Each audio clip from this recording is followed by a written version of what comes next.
ఈ రోజు మన దేశాన్ని కంపు చేసిన టాప్ 10 బిగ్గెస్ట్ స్కామ్స్ గురించి అయితే మనం ఈ వీడియోలో మాట్లాడదాం. ఇండియాలో నెంబర్ 1 బిగ్గెస్ట్ స్కామ్ ఏంటంటే కోల్గేట్ స్కామ్. కోల్ బ్లాక్స్ ని ట్రాన్స్పరెంట్ ప్రాసెస్ లేకుండా ఇల్లీగల్ గా ఎక్స్పోర్ట్స్ చేసి మన ఇండియాకి అయితే చాలా లాస్ అయితే తెచ్చింది. సో దీని వాల్యూ ఎంత అంటే almost 1,86,000 crores. Next second place లో ఉన్నది అయితే 2G స్పెక్ట్రమ్ స్కామ్. దీని అమౌంట్ వచ్చేసి 1,76,000 crores. Telecom spectrum scam. ఇందులో అయితే లైసెన్స్ అయితే చాలా తక్కువ రేటుకి అయితే ఇచ్చేసి సో ఇండియాని ఫైనాన్షియల్ గా లాస్ అయితే చేసింది ఈ స్కామ్ లో. థర్డ్ వచ్చేసి కామన్వెల్త్ గేమ్ స్కామ్. దీని వాల్యూ వచ్చేసి అరౌండ్ 70,000 crores. ఫేక్ బిల్స్ పెట్టేసి మొత్తం గవర్నమెంట్ కి ఫేక్ ప్రూఫ్స్ అన్ని సబ్మిట్ చేసి అమౌంట్ అయితే కొట్టేశారు. 4 వచ్చేసి సత్యం స్కామ్. 14,000 crores.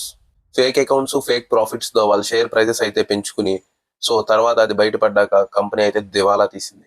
నెంబర్ 5 వచ్చేసి Punjab national bank Nirav Modi. Almost దీని వాల్యుయేషన్ వచ్చేసి 13,000 కోట్లు. నీరవ్ మోడీ అయితే వచ్చేసి ఫేక్ లెటర్స్ తో పంజాబ్ నేషనల్ బ్యాంక్స్ దగ్గర అయితే హ్యూజ్ అమౌంట్ ఆఫ్ లోన్స్ అని తీసుకుని అవి ఎగ్గొట్టాడు.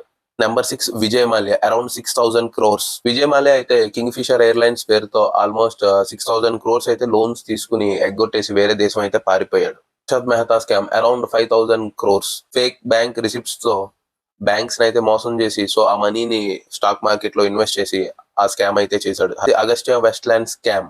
అమౌంట్ వచ్చేసి అరౌండ్ 3,600 crores. వివిఐపి హెలికాప్టర్స్ లో జరిగిన అతి పెద్ద స్కామ్ ఇదే. నెంబర్ 9 వచ్చేసి ఫోడర్ స్కామ్. దీని వాల్యుయేషన్ వచ్చేసి అరౌండ్ 950 crores. సో ఇదేంటంటే పశువుల దానాలో ఫేక్ బిల్స్ అయితే సబ్మిట్ చేసి వీళ్ళు ఆ అమౌంట్ అన్నది కొట్టేసి. Adarsh housing scam. దీని వాల్యుయేషన్ వచ్చేసి around 1,000 crores. Flats and houses గానీ ఈ పొలిటీషియన్స్ కి వేరే వాళ్ళకైతే అలొకేట్ చేశారని ఎలిగేషన్స్ అయితే ఉన్నాయి. సో ఇలాంటి మరిన్ని టాపిక్స్ కోసం మన పేజ్ ని అయితే ఫాలో చేయండి. సో నెక్స్ట్ మీకు ఏ కంటెంట్ కావాలో లేకపోతే ఏ టాపిక్ కావాలన్నది కింద కామెంట్ చేయండి. Thank you.